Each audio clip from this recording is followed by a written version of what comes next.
আমাদের উপমহাদেশে আহলে হক উলামায়ে কেরাম, হানাফি মাযহাবের উলামায়ে কেরাম, আমাদের দেওবন্দি উলামায়ে কেরাম এবং অন্যান্য দেশেও চারিয়ে মাযহাবের উলামায়ে কেরাম নিসফে শাবান মাসের 14ই দিবাগত রাত, এই রাতটাকে শবে বরাত বলে আমরা বাংলাদেশে বলি। একে নিসফে শাবান বলে, লাইলাতুল বরাত। আমাদের দেশে উদযাপন হয় কি না? এই রাতটা আমরা ইবাদত বন্দেগী করি। এই রাতটা আল্লাহ পাক রব্বুল আলামিন মাগরিবের পর থেকে নিয়ে সুবহে সাদেক পর্যন্ত, ফজরের আগ পর্যন্ত আল্লাহ পাক আখিরি আসমানে তার রহমত নিয়ে একেবারে আখিরি আসমানে চলে আসেন। আর ফজর পর্যন্ত আল্লাহ ডাকতে থাকেন, আলা মুস্তাগফিরিন ফাগফির আলা, কারা আছো সারা জীবন গুনাহ করেছো বান্দা, চলে আসো আমি তোমার জীবনের সমস্ত গুনাহ খাতা মাফ করে দেব। আলা মুস্তারজিকিন ফারজুকা, কারা আছো অভাবী, দুনিয়ার মানুষের কাছে অভাব মোচনের জন্য দরখাস্ত করে লাভ নাই, দুনিয়ার মানুষ তোমার অভাব দূর করতে পারবে না। কারা আছো অভাবী, চলে আসো।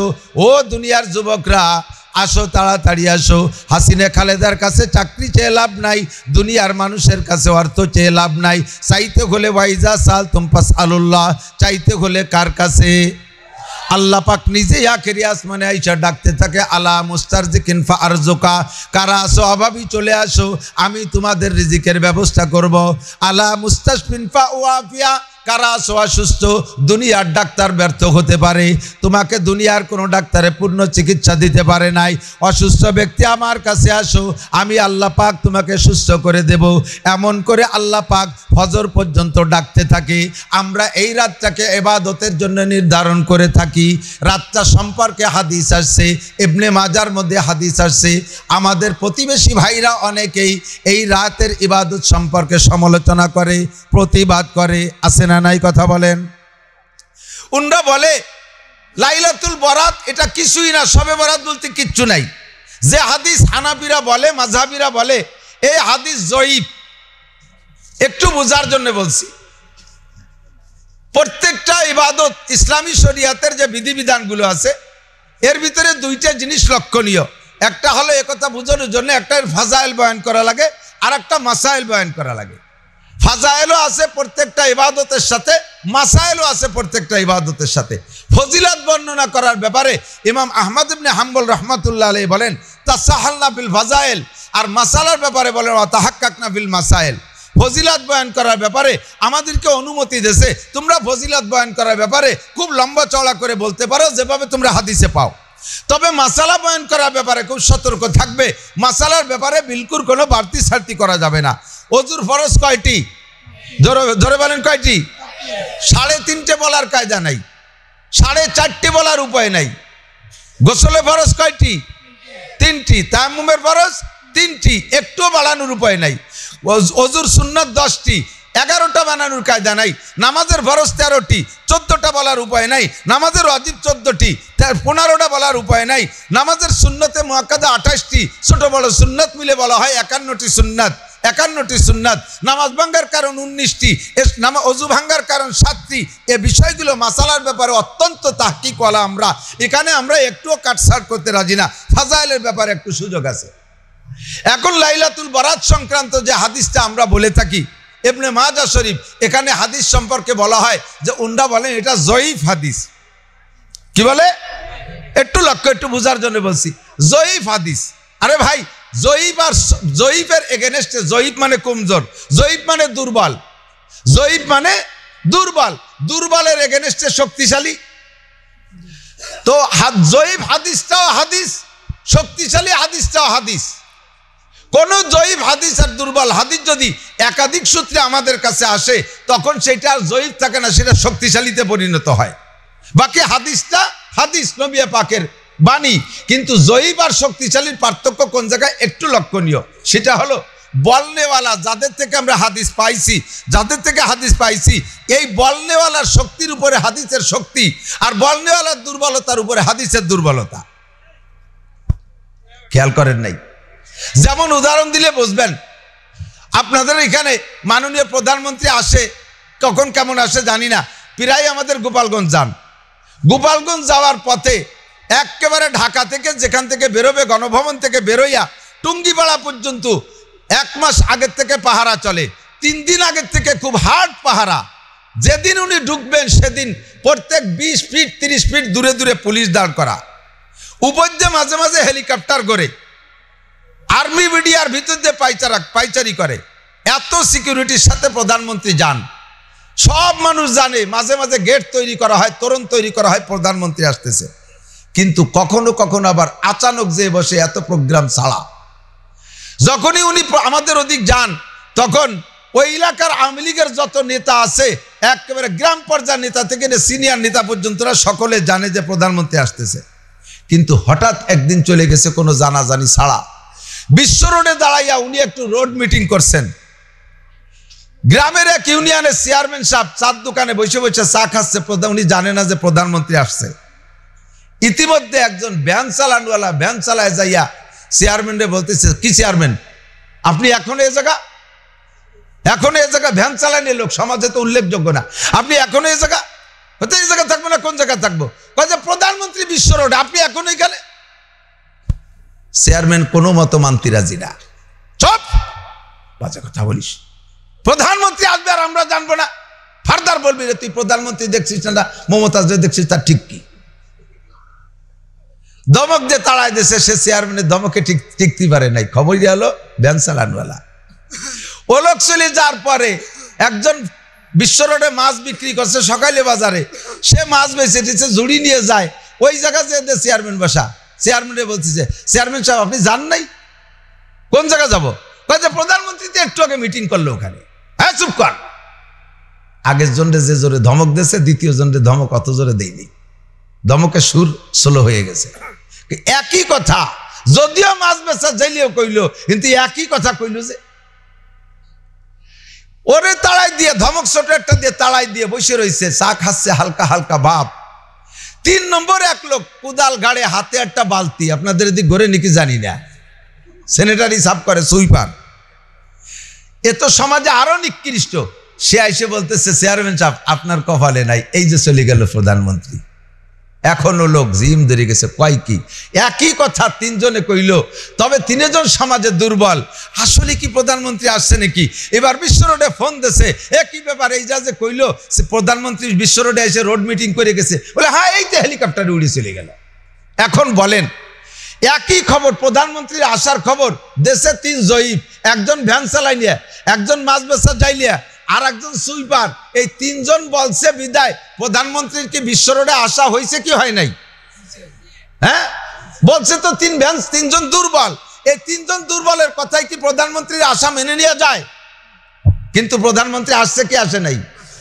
প্রধানমন্ত্রীর আশাও সহি, বলছে 3 জন মানুষ, কিন্তু 3 জন দুর্বল। যখন 3 জন বলছে, যতই 3 জন দুর্বল হোক না কেন, লাস্টে যে চেয়ারম্যান দুর্বল হয়ে গেছে, খবর নিয়ে দেখা গেল যে প্রধানমন্ত্রী আসছেই। হাদিস যদি বর্ণনা করে হযরত আবু বকর, তাহলে একার কথাই খুব গুরুত্বপূর্ণ। হাদিস বর্ণনা করে হযরত ওমর, একার কথাই গুরুত্বপূর্ণ। হাদিস বর্ণনা করে উসমান, একার কথাই গুরুত্বপূর্ণ। হাদিস বর্ণনা করে হযরত আলী, একার কথাই গুরুত্বপূর্ণ। হাদিস বর্ণনা করে আবু হুরায়রা, একার কথাই গুরুত্বপূর্ণ। তবে একা একা একজনের মাধ্যমে যে হাদিসটা আসে, আর কেউ যদি আশেপাশে তেমন না জানে, তখন হাদিসটাকে দুর্বল বলা হয়। কিন্তু কথা রাসূলুল্লাহ সাল্লাল্লাহু আলাইহি ওয়াসাল্লামের কথা, নবী পাকের কথা, বুঝেন নাই কথা আমার কথা?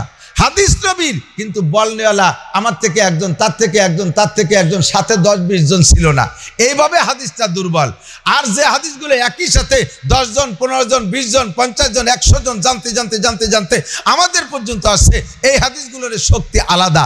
তবে দুর্বল হাদিস যদি একাধিক সূত্রে আসে, তাহলে সে দুর্বল হাদিসও দুর্বল থাকে না, সেটা শক্তিশালীতে পরিণত হয়ে যায়। কথা বলেন ঠিক কি ঠিক না?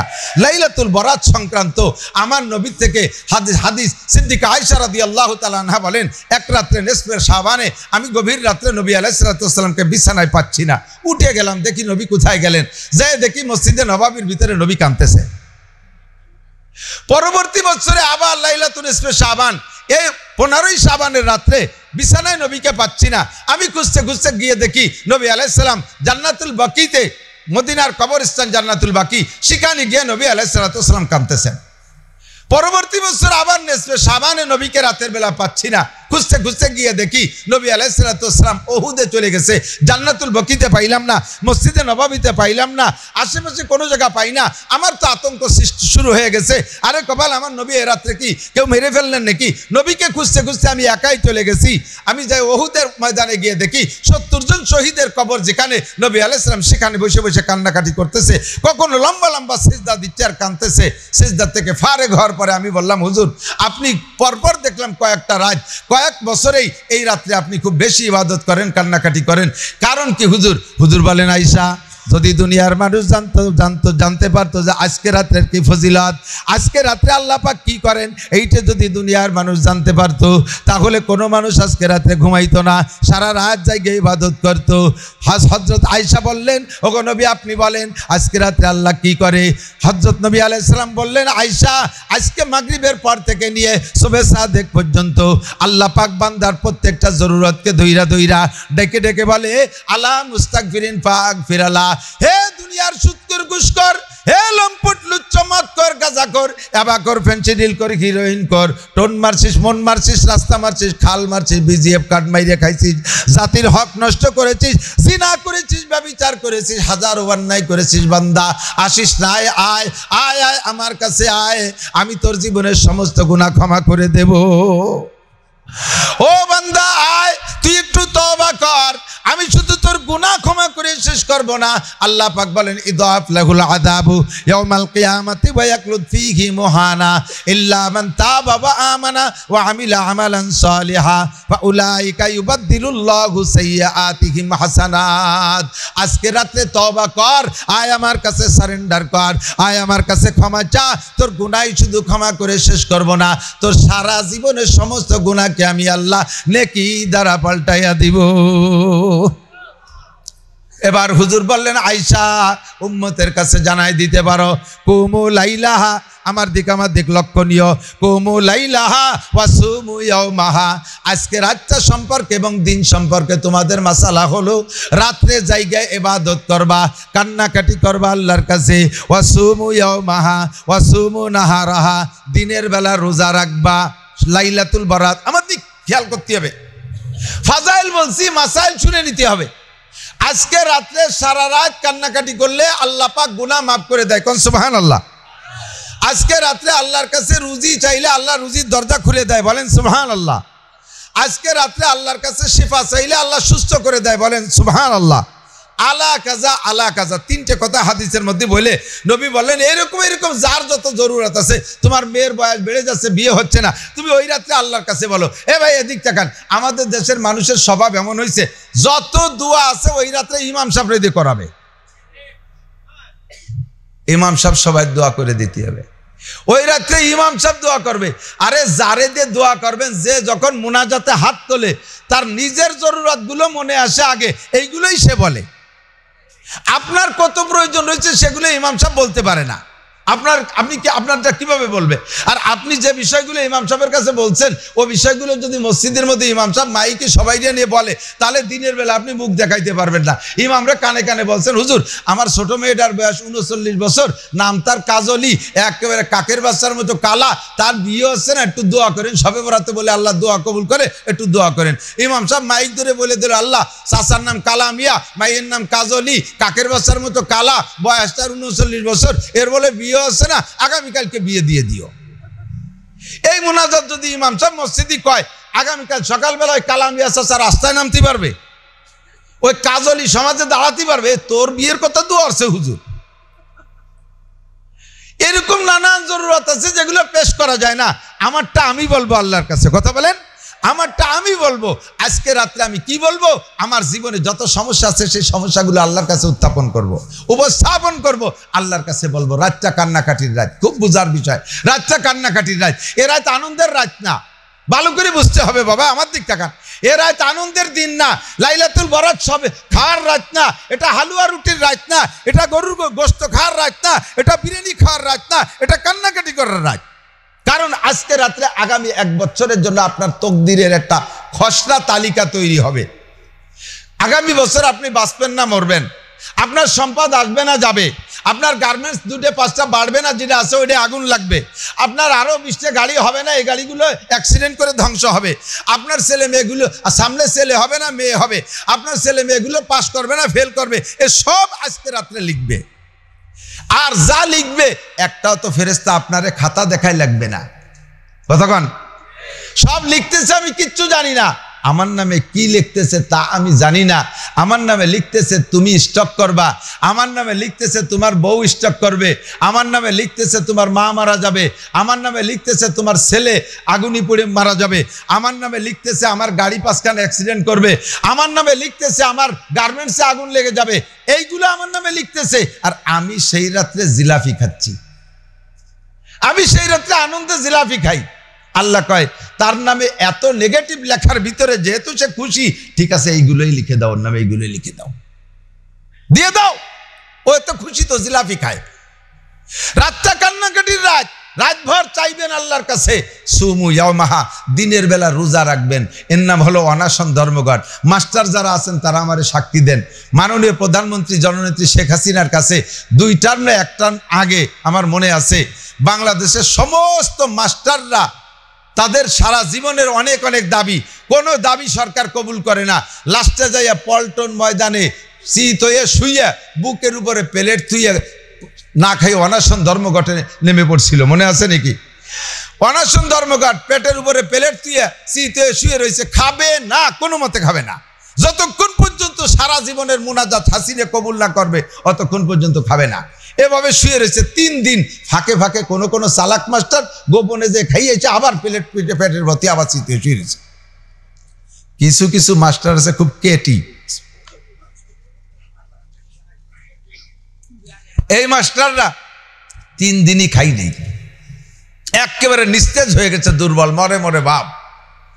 এই খবর সাংবাদিকরা যাইয়া স্বরাষ্ট্রমন্ত্রী, শিক্ষামন্ত্রী, প্রধানমন্ত্রীর কাছে জানাইছে, মাননীয় মন্ত্রী মহোদয়, এই মাস্টাররা যদি না খেয়ে মারাই যায় তাহলে কিন্তু আপনার সরকারের চরম বদনাম হবে, তাড়াতাড়ি একটা ব্যবস্থা করেন। সঙ্গে সঙ্গে প্রধানমন্ত্রী খবর পাঠাইছে, ঠিক আছে, ওদের সব দোয়া কবুল করলাম, জীবন ভরে যা দাবি দরখাস্ত করছে ওদের দোয়া কবুল করছে, অনাশন ধর্মঘট ওদের রোজা কবুল হয়ে গেছে, বাড়ি জাতি কপেলেট নিয়ে।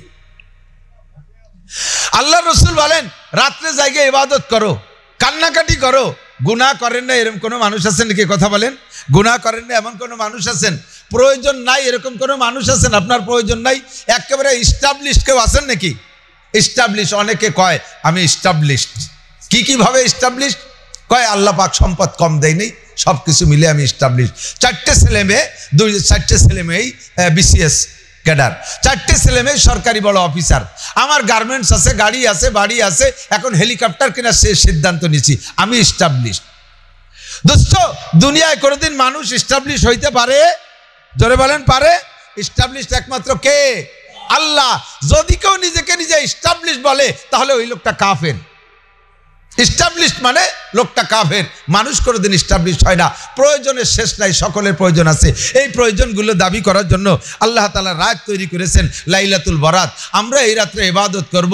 কুমু লাইলাহা ওয়া সুমু ইয়াওমাহা, রাত্রে ইবাদত, দিনের বেলা অনাশন ধর্মঘট, সারা রাত ইবাদত করে শেষ রাত্রি খাইয়ে রোজা থাকবেন।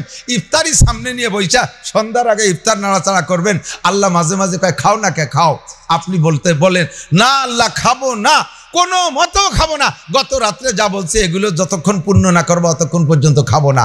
ইফতারির সময় আল্লাহ পাক বলে বান্দা তুমি খাও, আজান দিয়েছে খাও, তোমার গত রাতের সমস্ত চাওয়াগুলো আমি কবুল করে নিলাম। রাতটা আপনার জন্য কান্নাকাটির রাত, ইবাদতের রাত, হালুয়া রুটির রাত না। এই রাত্রে হালুয়া রুটি কারা কবে আবিষ্কার করছে আল্লাহ ভালো জানে। হাজার হাজার গরু জবাই হবে। আমাদের ছোটবেলায় দুনিয়া বাংলাদেশে খুব অভাব দেখেছি, মুরব্বীরা সাক্ষী দেন, স্বাধীনের পরে বাংলাদেশে খুব অভাব ছিল না।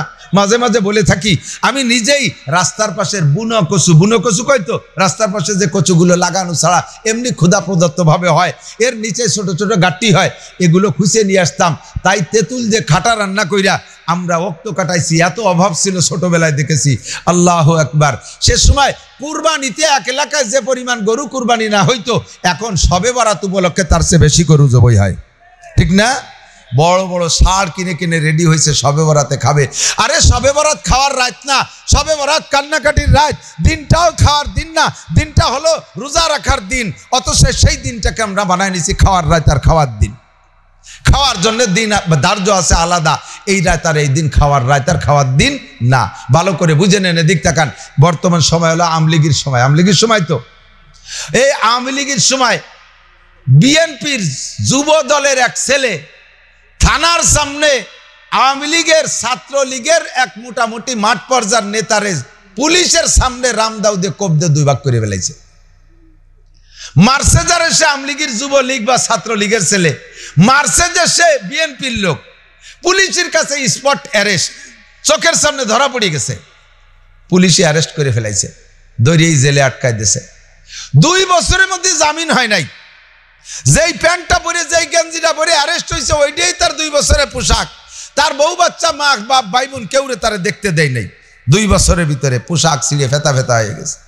2 বছর পরে তার রায়ের যে দিন, সেও 100% শিওর তার হলো আওয়ামী লীগের, আর আমি মার্সিও আওয়ামী লীগের যুবলীগের নেতারে, আর আমি বিএনপি করি, আর কোর্টের বিচারপতিও এখন আওয়ামী লীগের পক্ষেই রায় দেবে। কাজে আমার ফাঁসি অনিবার্য, ফাঁসির থেকে বাঁচার কোনো উপায় নাই। 100% শিওর। যেদিন ওর রায় হবে সেই দিন কাঠগড়ায় যাইয়া তার যদি বাঁচতে হয়, তাহলে অভিনয়টা কেমন হতে হবে? যাইয়া চুপ করে কাঠগড়ায় এরকম মোনাজাত করে দাঁড়াইছে জজের দিক ফিরে। পাশে তার বুড়ি মা আসছে ছিঁড়া কাপড় পরা, স্ত্রী আসছে ছিঁড়া কাপড় পরা, 5-6 বছর বয়সী একটা বাচ্চা ছেলে সে আসছে, তার পরনে কাপড়ই নাই, ল্যাংটা। আইসা কোর্টে দাঁড়াইয়া কাঁদতেছে। ওর তো ভয়তে পেশাব হয়ে গেছে, নিচে দিয়ে কাঠগড়া ভেসে যাচ্ছে। আর তার মা কাঁদতেছে, বাবা জজ সাহেব, আমার একটা মাত্র সন্তান, আমি এই বাচ্চাটা হওয়ার পরে বিধবা হয়েছি। আমার জীবনে কোনোদিন আমার ছেলেকে বেয়াদবি করতে দেখি নাই। আমার ছেলে একটা মশা মাছিও আমি তারে মারতে দেখি নাই। কোন শয়তানের ধোঁকায় পড়ে এমন অন্যায় করে ফেলেছে বাবা? ও বাবা, আমার ছেলের ফাঁসি হবে, আমরা 100% বিশ্বাসী। তবে ছেলেকে যদি তুমি ফাঁসি দিয়ে দাও জজ বাবা, তাহলে আমাদের এই 3 জনেরও বেঁচে থেকে লাভ নাই। আমাদের পুরো ফ্যামিলির সবাইরে ফাঁসি দিয়ে দাও। ইনকাম করার কেউ নাই, আমাদের আয় রোজগারের কেউ নাই, 1 কাঠা জায়গা জমি মাঠের মধ্যে নাই। ও বাবা, আমাদের সকলকে তুমি ফাঁসি দিয়ে দাও। বুড়ি মা এমন করে সন্তানের জন্য কাঁদতেছে। স্ত্রী কয়, স্যার আপনারও মেয়ে আছে, আপনারও জামাই আছে, আমাকে মেয়ের মতো মনে করে আমার স্বামীকে আপনি একটু খালাস দিয়ে দেন স্যার। একটাকে যদি ফাঁসি দিয়ে দেন আমরা সবাই শেষ হয়ে যাব। ছোট্ট শিশু বাচ্চা যাইয়া দৌড়ে গিয়ে জজের পা জড়িয়ে ধরিয়ে কাঁদতেছে, স্যার স্যার আমারে ফাঁসি দেন, আমার আব্বারে বাঁচায় দেন, স্যার আমারে ফাঁসি দেন, আমার আব্বারে বাঁচায় দেন। আমার আব্বাকে যদি ফাঁসি দেন আমার দাদি মারা যাবে, আমার মা মারা যাবে, আমার বেঁচে থেকে কোনো লাভ নাই। 6 বছরের বাচ্চা যে জজের পা ধরে কাঁদতেছে। একদিকে বাদীরা দাঁড়িয়ে আছে, বাদীর পক্ষের উকিলরা জেরা করতেছে, আর এদিকে আসামির পক্ষের উকিল নিথর হয়ে দাঁড়িয়ে আছে। আসামি কাঠগড়ায় চুপ করে দাঁড়িয়ে আছে, ভয়তে তার পেশাব হয়ে গেছে। এই সব কজনের বিবরণ আর বাস্তব অভিনয় দেইকা জজ সাহেব কলম কামড়ায় ধরে বসে রয়েছে। কি করব? একটাকে যদি ফাঁসি দেই, যদি ফাঁসি না দিই তাহলে আমার চাকরি থাকবে না। কারণ সে নিজেই স্বীকার করছে পুলিশের সামনে হত্যা করেছে সময় আওয়ামী লীগের। আমি যদি তারে ফাঁসির রায় না দেই আমার চাকরি থাকবে না। আর একটাকে যদি ফাঁসি দেই পুরোটা ফ্যামিলি শেষ হয়ে যাবে, জীবনে যা থাকে তাই হবে। কলম কামড়ায় ধরে কিছুক্ষণ ভেবে চিন্তে লিখে দেছে বেকসুর খালাস। অভিনয়টা যদি এমন হয় তাহলে জেনুইন ফাঁসির আসামিও খালাস হতে পারে। কথা বলেন ঠিক কিনা? আর পক্ষান্তরে যদি কাঠগড়ায় দাঁড়াইয়া অভিনয়টা এমন না করে আসামি যদি কাঠগড়ায় দাঁড়ায়, এই আমার 2 কেজি জিলাপি দে, মরিও তো যাবোই, জিলাপি খাইয়ে মরি। সিগারেট নিয়ে গেলি কোন যে আবার একটা সিগারেট দে, মরিও তো যাবোই, সিগারেট খাইয়ে মরি। আর আসামির মা কয়, ও জজ তোমারও চাকরি জীবন ভরে থাকবে না, আমার ছেলেরা ফাঁসি দিয়ে গেলে এই যে থাকলো একটা, এইটা থাকলো, তুই যেদিন রিটায়ার্ড হবি সেদিন এইটা তোরে খুন করবে। জজে আসামির বউ কয়, এই যে থাকলো জজ, দাও তুমি ফাঁসি, আমার ডারে লাগাবো তোর পিছনে। ছোট্ট বাচ্চা কয়, জজ তুই খালি রিটায়ার্ড হ, দেখিস আমার বাপের ফাঁসির প্রতিশোধ আমি নিয়ে ছাড়বো। পরিবেশ যদি ওই জায়গায় এইরকম করে তাহলে ফাঁসি 1টারে দেবে না 4টারে দেবে? 4টারে ধরে অ্যারেস্ট করবে। কথা বলেন ঠিক কি ঠিক না? আপনার আজকে রাত্রে শবে বরাতের রাত্রে আগামী বছর আপনার নামে কি লিখবে বিচারক কলম নিয়ে হাতে বসে আছে, জানেন না আপনার ভাগ্যে কি আছে। আপনি মরবেন না বাঁচবেন আপনি জানেন না, বউ মরবে না মা মরবে জানেন না, আপনার কত বড় বিপদ আছে আপনি জানেন না। সেই রাত্রে, এই অস্পষ্ট রাত্রে আপনি হালুয়া, রুটি, গরুর গোশ আর আপনি মসজিদে যে জিলাপি নিয়ে কামলা কামলি খাওয়া খাই করেন আর আতশবাজি ফুটোফুটি করেন, আল্লাহ পাক গোষ্ঠী শুদ্ধ ফাঁসি দিয়ে দেবে। ধর সব কটারে ধর। নেগেটিভ আর পজিটিভ মিলাইয়া আমাদের ইবাদতকে সহি জায়গায় নিয়ে আসতে হবে। আমরা লাইলাতুল বারাতের ইবাদতের পক্ষে, তবে আগুনবাজি ফুটানো হবে না, আতশবাজি ফুটানো হবে না, শবে বরাতে হালুয়া রুটি চলবে না, খাওয়া খাই চলবে না, কান্নাকাটি আর দিনের বেলা রোজা হবে। কথা বলেন ঠিক কি ঠিক না? কুমু লাইলাহা ওয়া সুমু ইয়াওমাহা, রাত্রে জাগে ইবাদত করো, দিনের বেলা রোজা রাখো, অনশন ধর্মঘট কইরা মালিকের কাছে চেয়ে নাও। চলে গেল শাবান মাস, আসতেছে শাহরুল্লাহি রমাদান। আল্লাহ পাক রব্বুল আলামিনের 12টা মাসের ভিতরে শ্রেষ্ঠ মাস রমজান। রমজান মাস আসতেছে খুশিরা বেজার। রজবের 1 তারিখ থেকে নবী আলাইহিস সালাম দোয়াটা পড়ছেন রমজানের চাঁদ ওঠার আগ পর্যন্ত। হয়তো ইমাম সাহেবরা আপনাদেরকে মস্ক করাইছে, পড়াইছে, যারা পড়েন নাই তারা আর একবার আমার সাথে পড়ে নিতে পারেন। আর মাত্র 15 থেকে 16 দিন পরে রমজান মাস আসতেছে, 16-17 দিন পরে। এই রমজানের আগে এখানে যারা বসা আছেন, মারা যাওয়ার সম্ভাবনা আমাদের আছে না নাই? সবাইকে রমজান পাবো কোনো গ্যারান্টি আছে? আল্লাহর কাছে দোয়া করি, বলেন আল্লাহুম্মা বারিক লানা ফি রজাবা ওয়া শাবান ওয়া বাল্লিগনা রমাদান। আল্লাহ রজব ও শাবানের বরকত আমাদের সকলকে নসিব করো, বলেন আমিন। ওয়া বাল্লিগনা রমাদান, আমাদেরকে একটু রমজান মাসে পৌঁছাইয়া দাও, জোরে বলেন আমিন। আল্লাহ যদি জিজ্ঞেস করে বান্দা রজব শাবানের বরকত চাও চাও, কিন্তু রমজান মাসে পৌঁছানোর দোয়া কেন করো? রমজানের এত লোভ কেন? রমজান তো বড় কষ্টের ইবাদত। মুসলমানের যত ইবাদত আছে তার মধ্যে রমজানের রোজা একটা কঠিন ইবাদত। কতক্ষণ ঠিক কি ঠিক না? কোনো ইবাদতের হুকুম করতে যে আল্লাহ পাক রেফারেন্স দেয় নাই, ভালো করে বুঝে নেন। কোনো ইবাদতের হুকুম করতে গিয়ে আল্লাহ রেফারেন্স দেয় নাই। কেমন? নামাজ পড়ো বান্দা, যেমন আগের মানুষ নামাজ পড়েছে এ কথা আল্লাহ বলেন নাই। হজ করো তোমরা, যেমন আগের মানুষরা হজ করেছে এ কথা আল্লাহ বলেন নাই। জাকাত দাও তোমরা, যেমন আগের মানুষ জাকাত দিয়েছে এভাবে আল্লাহ বলেন নাই। কুরবানি করো তোমরা, যেমন আগের মানুষরা কুরবানি করেছে আল্লাহ পাক এভাবে বলেন নাই। কিন্তু রমজানের রোজার হুকুম দিতে গিয়ে আল্লাহ পাক বলেন, ইয়া আইয়ুহাল্লাযীনা আমানু কুতিবা আলাইকুমুস সিয়ামু কামা কুতিবা আলাল্লাযীনা মিন কাবলিকুম। হে অন্ধ জগতের অটল বিশ্বাসী পাগল পাগলিরা, তোমাদের উপরে রমজানের রোজা ফরজ করা হয়েছে, যেমন ফরজ করা হয়েছিল এই রোজা তোমাদের পূর্ববর্তীদের উপরে। কথা বলেন ঠিক কি ঠিক না? কোনো ইবাদতের ব্যাপারে আল্লাহ পাক বলেন নাই এইটা করো যেমন করেছে তারা আগের মানুষ, এ কথা কোনো ইবাদতের সম্পর্কে বলা হয় নাই। রোজা সম্পর্কে শুধু বলা হয়েছে তোমরা রোজা রাখো আগের মানুষের উপরে। কেন বললেন? কেন বললেন? এদিক তাকান। ডাক্তারের কাছে ওষুধ আনতে যাবেন, ডাক্তার আপনাকে যদি সিরাপ দেয়, সিরাপ দিয়ে কি কোনো সময় আপনারা ওয়াশ করা লাগে? খাও সিরাপ, খাও খাও। আরো কত মানুষ সিরাপ খাচ্ছে, অন্য মানুষ যেমন খায় তুমিও চলো সিরাপ খাও, এ কথা কি বলা লাগে? বোঝেন নাই? ট্যাবলেট দিছে বড়ি, আপনি বড়ি খান যেমন আরো মানুষে বড়ি খায়, এ কথা কি বলা লাগে? খান বড়ি খান, কোনো ভয় নাই, খান সিরাপ খান, কোনো ভয় নাই, এ ব্যাপারে বলা লাগে না। কিন্তু যদি অ্যাপেন্ডিসাইটিস বা বড় ধরনের কোনো অপারেশন হয়, আপনার অপারেশনে যাওয়া লাগে, সেই সময় অপারেশনে সবাই বলবে আমি মরিয়ে যাবো তবু অপারেশন হবো না, আমি মরিয়ে যাবো তবু অপারেশন হবো না। তখন ডাক্তার রেফারেন্স দেখে, বেটা ভয় পাস না, এদিকে দেখ আমার এই অপারেশনকে আমার হাসপাতালে এই লাইনে দেখ 30 জন শোয়া রয়েছে আর অ্যাপেন্ডিসাইটিসের রুগী অপারেশন করা। এ যদি মারাত্মক ভয়ের কিছু হইতো তাহলে কি এরা অপারেশন করতো নাকি? শুনে দেখ ওদের কাছে 20 ফুলা কাটার মতো একটু কাটা। যখন অপারেশনের ফাংশন আসছে তখন আর একজনের রেফারেন্স দেওয়া লাগছে, দেখ ভয় নেই আরো মানুষ অপারেশন করছে। Same quality. অন্য অন্য ইবাদত করতে অত কষ্ট হয় না, নামাজ পড়তে কষ্ট নাই, রোজা রাখতে, হজ করতে কষ্ট নাই, জাকাত দিতে কষ্ট নাই, কুরবানি করতে কষ্ট নাই, জিকির করতে কষ্ট নাই, ইশরাক করতে কষ্ট নাই, তিলাওয়াত করতে কষ্ট নাই, তবলিগে যাইতে কষ্ট নাই, চরমোনায় যাইতে কষ্ট নাই, দান খয়রাত করতে কষ্ট নাই, কিন্তু রোজা রাখায় কষ্ট আছে। শেষ রাত্রি খাবেন আর সন্ধ্যায় যে খাবেন, 16-17 ঘন্টা, জ্যৈষ্ঠী মাসে রোজা প্রায় 17 ঘন্টা হয়। এই জন্য আল্লাহ পাক বললেন কামা কুতিবা আলাল্লাযিনা মিন ক্বাবলিকুম, তোমাদের উপরে রোজা ফরজ করা হয়েছে যেমন তোমাদের পূর্ববর্তীদের উপরে রোজা ফরজ ছিল। তবে আগের মানুষের রোজা কিন্তু অনেক কঠিন ছিল। কোনো কোনো সময় রোজা ছিল, হযরত ইয়াহইয়া, মারিয়াম এনাদের সময় রোজা ছিল, খানা দানা সব চলবে, শুধু কথা বলতে পারবে না। ওয়ালা মুকাল্লিমান নাসা ইনসিয়া, আমি কোনো মানুষের সাথে কথা বলবো না। কথা না বলা রোজা, বোঝেন নাই কথা? কথা না বলা, দিন ভরে খাওয়া দাওয়া সব চলবে, খালি কথা বলতে পারবে না।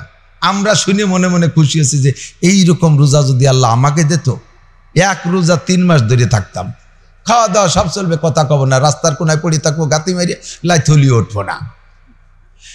ওই রোজা বেশি কঠিন রোজা, ওই রোজা বেশি কঠিন রোজা। আপনি রোজা রয়েছেন, চুপ করে বসে রয়েছেন, দোকানে কোটি কোটি টাকার মাল ডাকাতি এসে সব লুটে বুটে নিয়ে যাচ্ছে, আপনার কথা বলবেন না, পারবেন চুপ করে থাকতে? আপনার ঘরে আগুন লেগে গেছে, আপনি রোজা চুপ করে থাকতে পারবেন? কথা কন। আপনি রোজা হয়ে চুপ করে বসে রয়েছেন, আপনার মা এটারে চোখের সামনে দর্শন করতে ইচ্ছে, চুপ করে বসে থাকতে পারবেন? কথা কন। তাহলে আমাকে রোজার চাইতে সেই রোজা কঠিন ছিল বেশি। কোনো এক সময় মাত্র একটা রোজা ছিল কোনো এক নবীর উম্মতের উপরে, সেটা হলো সকালবেলা শীত হয়ে শোবে সূর্যের দিক তাকাইয়া, আস্তে আস্তে মুখ থেকে জিহ্বা বের হতে থাকবে, সূর্যের থেকে পলক মারতে পারবে না। সূর্য যত উপরে উঠবে চোখটা তত খুলবে আর মুখ থেকে জিহ্বা তত বের হবে। ঠিক দুপুর পর্যন্ত মুখের জিহ্বা সব বেরোয় যাবে, চোখে পলক দিতে পারবে না। সূর্যের দিক শীত হয়ে তাকাইয়া পলক ছাড়া থাকতে পারবেন কয়জনে? কোন দিদি? এরপরে আস্তে আস্তে বেলা গড়বে আর আস্তে আস্তে জিহ্বা মুখের মধ্যে অনায়াসে যাইতে থাকবে। সন্ধ্যা যখন হয়ে যাবে তখন চোখ বন্ধ হবে আর জিহ্বাটা সম্পূর্ণ মুখের মধ্যে যাবে। রোজা মাত্র একটা। আমাদের এই 30 দিনের রোজার চাইতে এক রোজাই সর্বনাশ রোজা না? কথা কয় না? আল্লাহ পাক আমাদের রোজা আসান করছে, বলেন আলহামদুলিল্লাহ। রমজানে কয়েক তো খান না, রোজা থেকে কয়েক তো খান না। আমাদের ওদিক গোপালগঞ্জের দিক 1 ওয়াক্ত মিস করে না, রোজা থেকে 3 ওয়াক্তই খায়। সকালে খানা একটু রাত থাকতে খায় সেহরি, দুপুরে খানা মাগরিবের সময় খায়, আর রাতে খানা তারাবির আগে বা পরে, 3 ওয়াক্তই তো খায়। কথা কন না খায়? তাহলে ওয়াক্ত কি একটাও মিস করছেন? ওয়াক্ত একটাও মিস নাই, একটু শরীরে নড়িয়ে গেছে, ঠিক না? তাহলে সেই সময় রোজার চাইতে আমাদের রোজা সহজ। আমাদের শুধু খানা পেনা আর স্ত্রী ব্যবহার করা নিষিদ্ধ, এই তো রোজা। আল্লাহর নবী বলেন মান সামা রমাদান ঈমানান ওয়া ইহতিসাবা গুফিরা লাহু মা তাকাদ্দামা মিন যামবিহি। যে ব্যক্তি রমজান মাসে রোজা রাখবে, যে ব্যক্তি রমজান মাসে রোজা রাখবে ঈমানের সাথে সওয়াবের আশায়, বলেন ঈমানের সাথে সওয়াবের আশায় রোজা রাখবেন। কি জন্য? ঈমানের সাথে সওয়াবের আশায়, তাই তো নাকি? বলেন ঈমানের সাথে সওয়াবের আশায়। আল্লাহর নবী বলেন গুফিরা লাহু মা তাকাদ্দামা মিন যামবিহি, ওই লোকটার জীবনের সমস্ত গুনাহ আল্লাহ পাক ক্ষমা কইরা দেয়। ওমান কামা রমাদান ঈমানান ওয়া ইহতিসাবা, যে ব্যক্তি রমজান মাসে তারাবির নামাজ পড়বে, রাতের বেলা নামাজ পড়বে ঈমানের সাথে সওয়াবের আশায়, গুফিরা লাহু মা তাকাদ্দামা মিন যামবিহি, বিগত জীবনের সমস্ত গুনাহ মাফ। আল্লাহ পাক মানুষের গুনাহ মাফের জন্য বিভিন্ন জায়গায় ফিল্টার তৈরি করে রাখছে। ফিল্টার, আমার দিক তাকান, আমাদের এখন তো প্রযুক্তির অনেক ফিল্টার আসছে, পানি ফিল্টার করার জন্য আছে না ফিল্টার? আমার ছোটবেলায় বা মাদ্রাসায় যখন শিক্ষকতা করি, এই সমস্ত দামি দামি ফিল্টার তখন খুব একটা আসে নাই। আমাদের এলাকার পানিতে খুব আয়রন, মাটির হাঁড়ি দিয়ে ফিল্টার বানাইতাম। উপরের একটা হাঁড়িতে খালি পানি, নিচে 5 ছিদ্র করে দিয়ে 2 নম্বর হাঁড়ির ভিতরে বালু, 3 নম্বর হাঁড়ির ভিতরে পাথর, 4 নম্বর লাস্টের হাঁড়ির ভিতরে কয়লা, 5 নম্বর নিচে একটা হাঁড়ি পেতে রাখতাম, সেটার ভিতরে পানি আসতে। পানিতে আয়রনও নাই, লবণও নাই, আর্সেনিকও নাই, সব কিছু ফিল্টার করে। 3টে হাঁড়ির দ্বারা ফিল্টার হইতো, বালুর হাঁড়ি, পাথরের হাঁড়ি আর কয়লার হাঁড়ি। কথা কন না কেন? আল্লাহ পাক, আল্লাহ নবী সাল্লাল্লাহু আলাইহি ওয়াসাল্লাম বলেন, এ বান্দা, তোমার জীবনের সমস্ত গুনাহকে মোচন করার জন্য, গুনাহ থেকে আমলনামাকে পরিচ্ছন্ন করার জন্য 3টে ফিল্টার। আল্লাহ নবী বলেন as-সালাওয়াতুল খামস, আমার হাতের দিক তাকান, as-সালাওয়াতুল খামস, 1 নম্বরে 5 ওয়াক্ত নামাজ, ওয়াল জুমুআতু ইলাল জুমুআ, 2 নম্বরে আজকে জুমার নামাজ পড়েছেন, আবার আগামী সপ্তাহে জুমার নামাজ পড়বেন, 2টা ফিল্টার। 3 নম্বরে রমাদান ইলা রমাদান, গত রমজানে রোজা রাখছেন, আগামী রমজানে আবার রোজা রাখবেন। আল্লাহর নবী বলেন মুকাফফিরাতুম মা বাইনাহুন্না ইজাজতানাবাল কাবায়ের, ও বান্দা তোমার জীবনে যত গুনাহ আছে এই 3টে ফিল্টারের সমস্ত গুনাহকে পরিষ্কার কইরা তোমার আমল নামাকে একেবারে স্বচ্ছ কইরা দেয়। শর্ত হলো তুমি ইচ্ছাকৃতভাবে কবিরা গুনাহ করবা না। 1 নম্বরে আসসালাওয়াতুল খামস, আমার হাতের দিক তাকান, প্রত্যেকের হাতের আঙ্গুলকে ফাঁকা করলে স্বাধীনভাবে হাতের আঙ্গুলের ফাঁকার সেটিং এভাবে হয়। সব ফাঁকা কি সমান নাকি? এইটে ফজর, এইটে জোহর, মাঝখানে মাঝারি ফাঁকা, আসর মাগরিব ঈশা ছোট ছোট ফাঁকা, ঠিক না? এইটে যদি ফজর হয় আর এইটে যদি ঈশা হয়, তাহলে ঈশার থেকে আবার ফজর পর্যন্ত সারা রাতের লম্বা ফাঁকা, ঠিক না? ফজর পড়ছেন, আসর পড়ছেন, 2 ওয়াক্তে ফজর পড়ছেন, জোহর পড়ছেন, মাঝখানে 2 ওয়াক্তের মাঝখানে যত সগীরা গুনাহ আল্লাহ পাক এই 2 নামাজের ওসিলায় ক্ষমা কইরা দেয়। আল্লাহ কয় ইন্নাল হাসানাতি ইউযহিবনাস সাইয়্যাত, নেকির দ্বারা বান্দার গুনাহকে শেষ করে দেওয়া হয়, নেকিতে গুনাহ খেয়ে ফেলে। 1 নম্বরে 5 ওয়াক্ত নামাজ যদি তুমি পড়ো, 2 নামাজের মাঝখানে কোনো সগীরা গুনাহ থাকে না। এরপরও আরেকটা ফিল্টার হলো, আজকের জুমার নামাজ পড়েছেন, আবার আগামী জুমায় নামাজ পড়বেন, মাঝখানে কয় দিন? একটু বলেন কয় দিন? 6 দিন। 7 দিন না 6 দিন? শুক্রবার সহ না 7 দিন? ঠিক না? শুক্রবার সহ 7 দিন, মাঝখানে আছে 6 দিন। 2 জুমার নামাজ পড়লে মাঝখানে 6 দিনের সমস্ত সগীরা গুনাহ মাফ। 3 নম্বরে তৃতীয় ফিল্টার হলো রমাদান ইলা রমাদান, গত রমজানে রোজা রেখেছো, আবার আগামী রমজানে রোজা রাখবা। রমজানের রোজার কারণে মাঝখানে 11 মাসে যত সগীরা গুনাহ আল্লাহ পাক বিনা তওবায় ক্ষমা করে দেয়।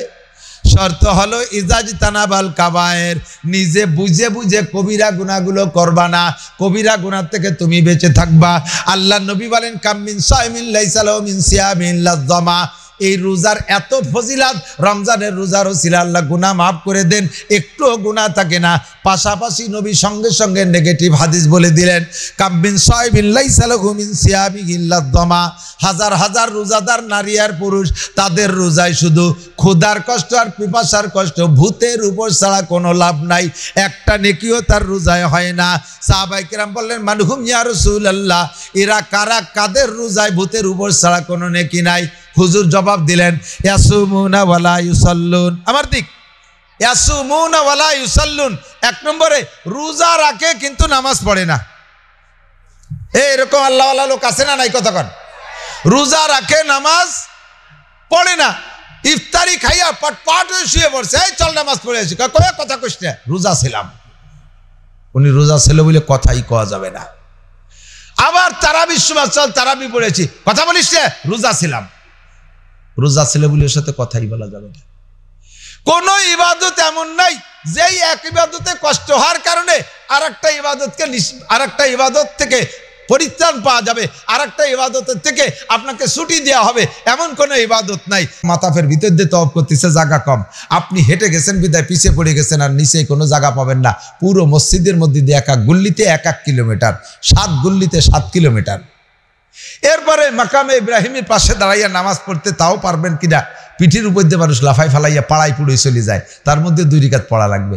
এরপরে যাবেন সফা মারওয়া সাই, সফার থেকে মারওয়া 450 মিটার, অর্থাৎ প্রায় 500 গজ, আধা কিলোমিটারের মতো। দেখতেই যে মনে হয় হাঁটতে হাঁটতে সময় লাগে। 7 বার যাওয়া আসা, 7 বার, এই মিলাইয়া ওই দিন লাস্ট পর্যন্ত ইবাদতে যে পরিশ্রম হয়, আর নামাজে দাঁড়ায় থাকার মতো শক্তি থাকে না। তারপরও আপনার নামাজ ছেড়ে দেওয়ার সুযোগ। জোহর আসলে পড়া লাগবে, আসর আসলে পড়া লাগবে, মাগরিব আসলে পড়া লাগবে, সব ইবাদত করা লাগবে। একটা মাত্র ইবাদত আছে যেই ইবাদতকে কেন্দ্র করিয়া কাজা, নামাজকে কাজা করা জায়েজ আছে, পড়তে হবে পরে নামাজ কাজা করা জায়েজ, সেই ইবাদতটা হলো জিহাদ। খন্দক খননের সময়, খন্দকের যুদ্ধের সময় রাসূলুল্লাহ সাল্লাল্লাহু আলাইহি ওয়াসাল্লাম খন্দক খুঁজতেছে, শত্রু চলে আসতেছে, জিবরাইল কয় হুজুর খন্দক খনন করে সারেন, শত্রু চলে আসতেছে। হুজুর কয় জোহরের নামাজ থাক, পরে জোহর হবে, আগে খন্দক খুঁজি। খুঁজতে খুঁজতে মাগরিব, তাও খন্দক শেষ, আসর, তাও খন্দক শেষ হয় নাই। জিবরাইল কয় হুজুর খন্দক শেষ করেন আগে, পরে নামাজ। আসরের নামাজ কাজা করে আবারও খন্দক, মাগরিবের নামাজ কাজা করে তারপরও খন্দক, ঈশার নামাজ পর্যন্ত খন্দক খনন কমপ্লিট হয়েছে। এরপরে হুজুর 3-4 ওয়াক্তের নামাজ একসাথে পড়ছে। একটাই মাত্র ইবাদত জিহাদ, একটাই মাত্র জিহাদ ইবাদত, যেইটা যদি গুমসান ভাবে লেগে যায় তখন নামাজকে মওকুফ রেখে আগে জিহাদের কাজ করা লাগে, বাকি অন্য কোনো ইবাদত নাই। রোজা আপনার যত কষ্ট হোক, আপনি রোজায় আপনার যত কষ্ট হোক আপনি নামাজ ছাড়তে পারবেন না। হুজুর বলেন বহুত রোজাদার আছে, তাদের রোজায় শুধু ক্ষুধার কষ্ট পিপাসার কষ্ট ছাড়া কোনো লাভ নাই, তারা রোজা রাখে কিন্তু নামাজ পড়ে না। ইয়াসুমুন ওয়ালা ইয়াস্তানিবুনাল হালাল আনিল হারাম, রোজা রাখে হালাল হারামের কোনো তোয়াক্কা করে না। ঘুষের টাকায় দিয়ে ইফতারি আর সুদের টাকায় দিয়ে সেহরি, কথা কয় না। টন মারা মন মারা টাকায় দিয়ে ইফতারি। বাবা 25,000 টাকা বেতন, ইফতারিতে এক এক ওক্তে এক এক সন্ধ্যায় ইফতারি 10,000 টাকার। 25,000 টাকা বেতন, 10,000 টাকার ইফতারি ডেলি খাও। 3 লক্ষ টাকার ইফতারি তুমি রমজানে পাও কোন জায়গা থেকে? তোমার এই টাকা আসে কোথা থেকে? আল্লাহ তাআলা আলাদা একটা অ্যাকাউন্ট খুলে দিয়েছে, আসমান থেকে তোমার টাকা পাঠায়। রাস্তায় দাঁড়ায় দাঁড়ায় ট্রাকের সাথে মুসাফা করে 20 টাকা নিয়ে পকেট ভরছো। ট্রাকের সাথে মুসাফা আছে না, দেন না? ট্রাক এ তো খালি ট্রাকালা মুসাফা লাগে বললাম, আরো বহুত জায়গা আছে, আছে না নাই? এত বড় দাড়ি মেহেদি লাগাইয়া লাল করে ফেলাইছে, চেয়ারে বসা বড় অফিসার, ওনার কাছে ফাইল সই হয়, হাজার হাজার ফাইল আসছে, স্তূপ করে রেখে দিছে, সই করে না। 10,000, 20,000, 50,000, 1 লাখ, 1.5 লাখ, 2 লাখ টাকা না হলে সই নেই, সই করে করে ছেড়ে দিচ্ছে। 1-2 লাখ টাকা 5 লাখ টাকা নিয়ে সন্ধ্যাকালে বাড়ি ফিরতেছে।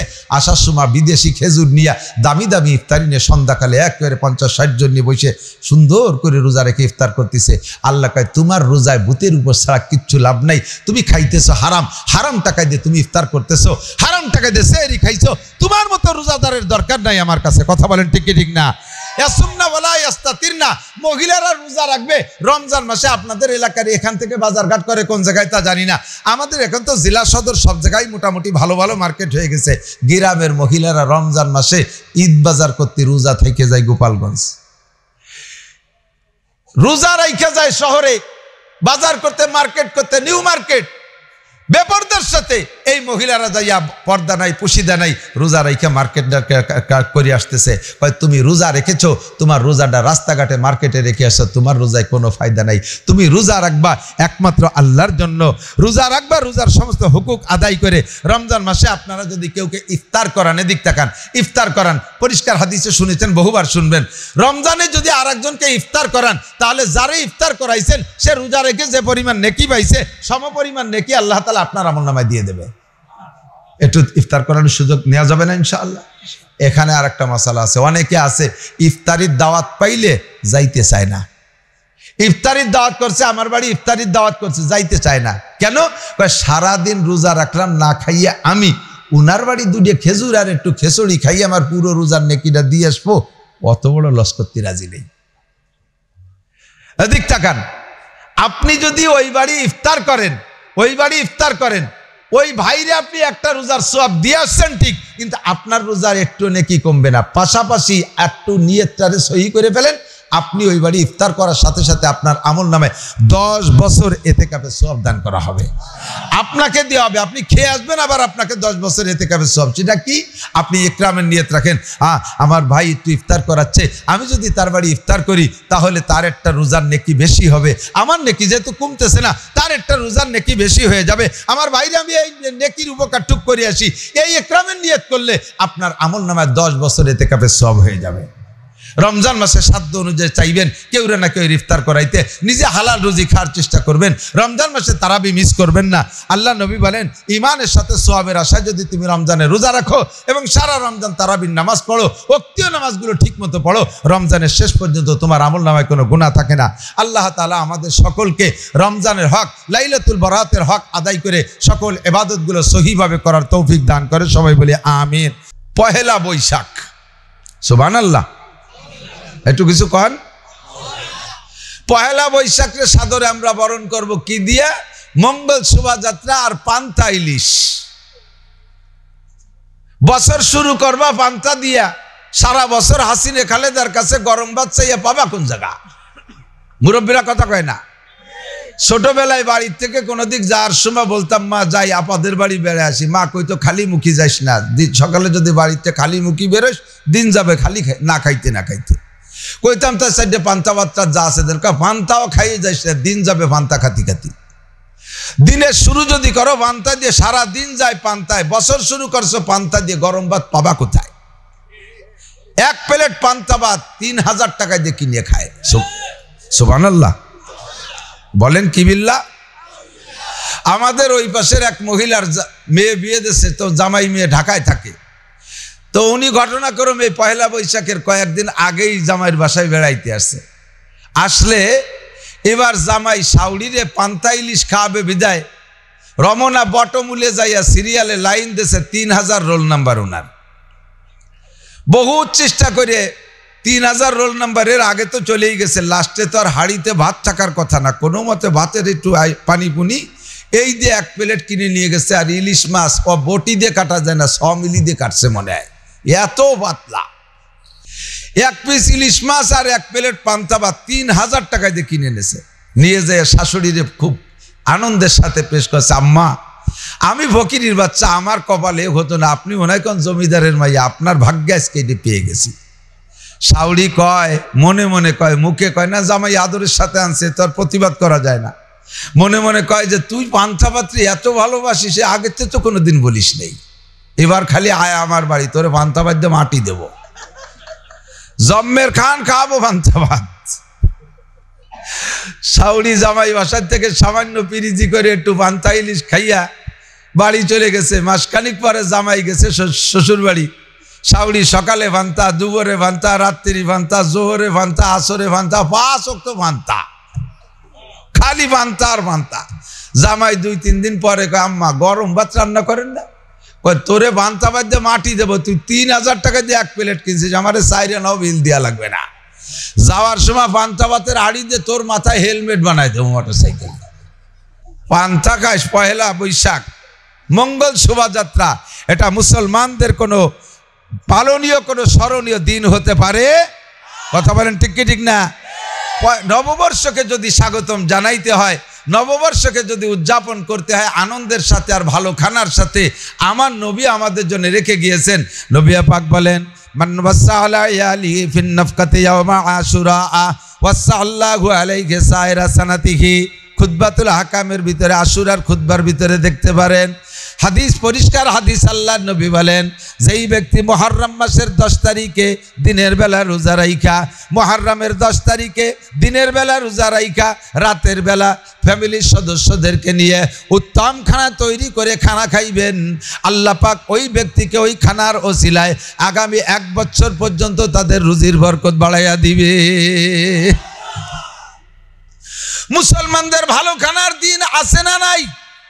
মুহররমের 10 তারিখ, 2 ঈদের 5 দিন, 2 ঈদের 2 দিন, ঈদুল আজহার পরে 3 দিন, 5 দিন হলো আইয়ামু জিয়াফাতিল্লাহ, আল্লাহ পাকের মেহমানদারির দিন।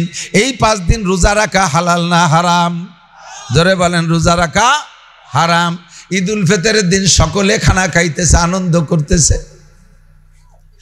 আপনি সেদিনও শেষ রাত্রি সেহরি খাইয়া সারাদিন রোজা রাইখা সন্ধ্যাকালে 20 প্রকারের ইফতারি নিয়ে মুনাজাত তুলছেন। আল্লাহ দেখো, এই ঈদের দিন, আনন্দের দিন, সবাই আনন্দ করতেছে আর খাইতেছে, আমি আজও রোজা, তুমি আমারে কি দিবা কও? আল্লাহ আল্লাহ কয়, তোমারে দুটো জুতোর বাড়ি দেব। শয়তান, তোর আজকে রোজা থাকতে কইছে কেনা? আমার মেহমানদারির দিন, বিয়ের দিন যদি জামাই রোজা রাইখা শ্বশুর বাড়ি যায়, 500 বার যাত্রী গেছে, সকলে খাইতেছে আনন্দ ফুর্তি করে, সবাই রে যাত্রীদেরকে দেয় ছোট ছোট প্লেট, জামাইরে আমাদের ওদিকে বড় তবলিগির প্লেট একখান দেয়, দেয় না? খানচা আস্ত ছাগল একটা ভুনা করে দেয়, গরু শিং সহ মাথা একটা উঠে দিছে, এত বড় বড় ডিম, 1 ডিম পারতে 2 মুরগি লাগে, কোন জায়গাতে সংগ্রহ করছে আল্লাহ জানে, আকিস কোম্পানির ডিম। এই সব দিয়ে 60 প্রকারের পিঠে দিয়ে জামাইয়ের সামনে দিয়েছে। জামাই হাতে তসবিহ নিয়ে সুবহানাল্লাহ সুবহানাল্লাহ বলতে নিচের দিক দেখাইয়া, সব শ্বশুর এসে, আব্বু খাও? কয় না আব্বু আমি রোজা। শ্বশুর খুশি হবে কতক্ষণ? মেহমানদারির দিন, বিয়ের দিন যদি জামাই রোজা থাকে, শ্বশুর যেমন খুশি হয়, ঈদের দিন বান্দা রোজা রাখলে আল্লাহ ওইরকম খুশি হয়। মুসলমানের খাওয়ার দিন, দামি দামি খানার দিন হলো 5 দিন। আর একটা দিন হলো মুহররম মাসের 10 তারিখ। এই দিনগুলো খানার দিন। পহেলা বৈশাখ আমাদের আনন্দের দিন না, পহেলা জানুয়ারি আমাদের আনন্দের দিন না, আমাদের আনন্দের দিন হতে পারে মুহররমের 10 তারিখ। কথা বলেন ঠিক না? মুসা আলাইহিস সালাতু ওয়াস সালাম 6 লক্ষ বনি ইসরাইল নিয়ে ফিরাউনের নির্যাতনে মিশর ত্যাগ করিয়া নীল দরিয়া পার হইয়া উপার চলে গেছেন। সাগরের পাড়ে গিয়ে যখন দাঁড়াইছে, আল্লাহু আকবার, এদিক আমার দিক সাগরের পাড়ে উনি রাতারাত হিজরত করছে। 6 লক্ষ বনি ইসরাইল নিয়ে সাগরের পাড়ে যায় দাঁড় হইছে। নদী পার হইতে পারতেছে না। নদীতে কোনো খেয়া নাই, কোনো নৌকা নাই, কোনো গুদারা নাই, কোনো জাহাজ নাই, কোনো কিছু নাই।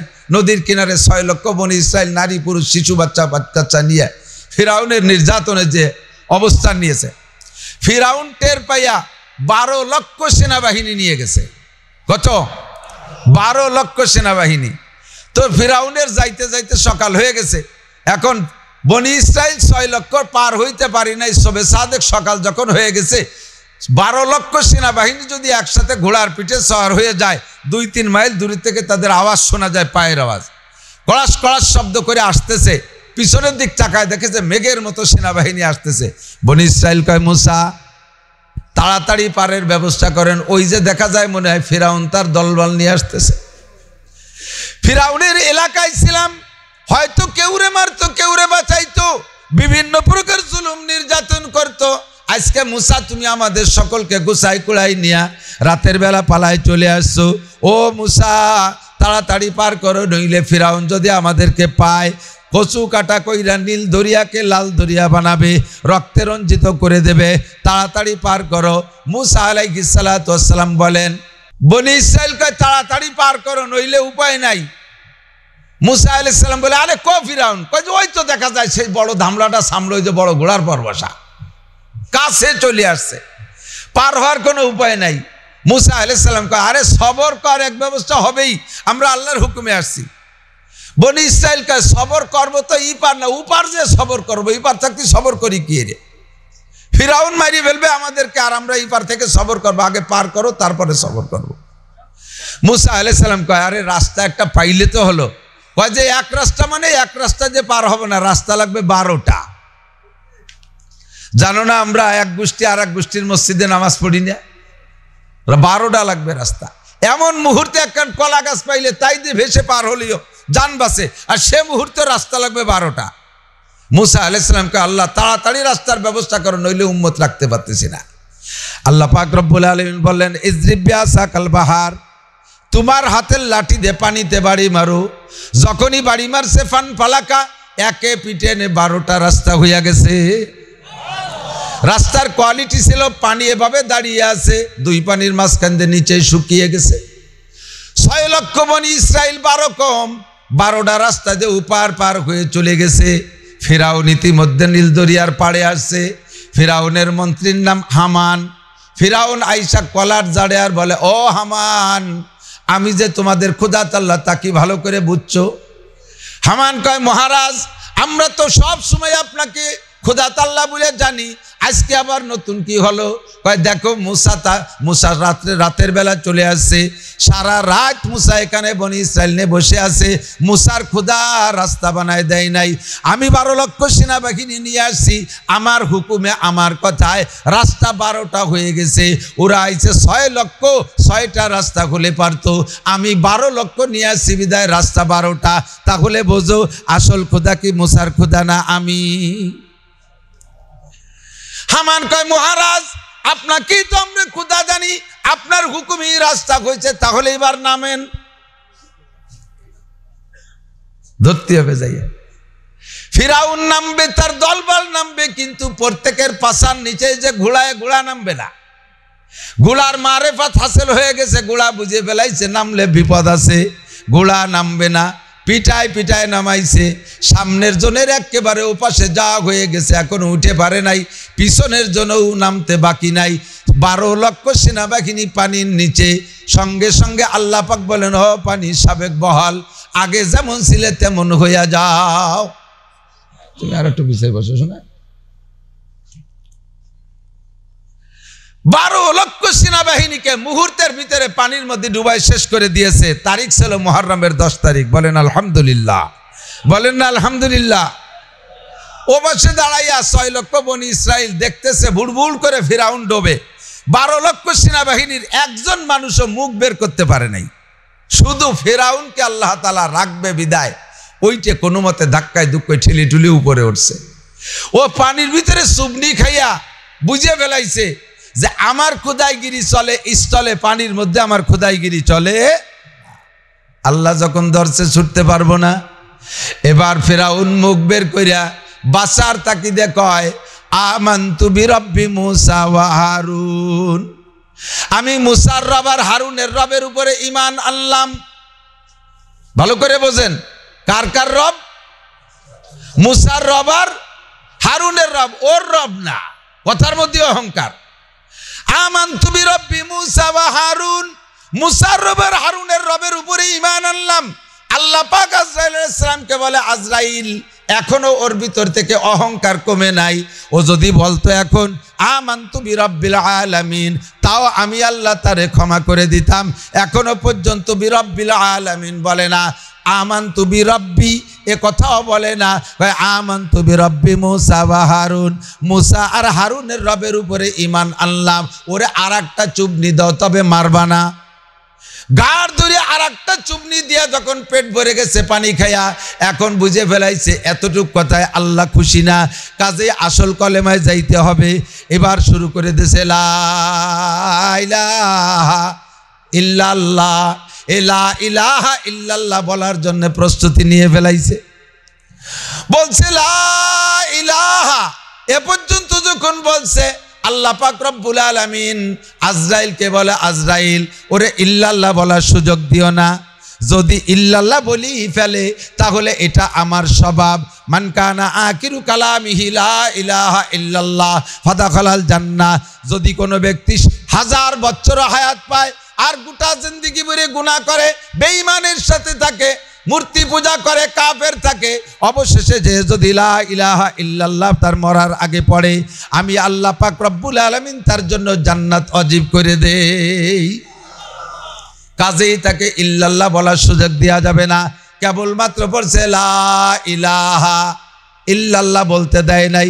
আজরাইল সাগরের পার থেকে পলি মাটি খানিক নিয়া ওর মুখের মধ্যে দিয়ে প্লাস্টার করে দিয়ে কয় শয়তান তোরে ইল্লাল্লাহ বলতে দেয়া শুদ্ধি দিতে আল্লাহ পাক নিষেধ করেছেন, তোর নসিবে কলেমা নাই। 7 জায়গায় তাকে ডুবাইয়া ধ্বংস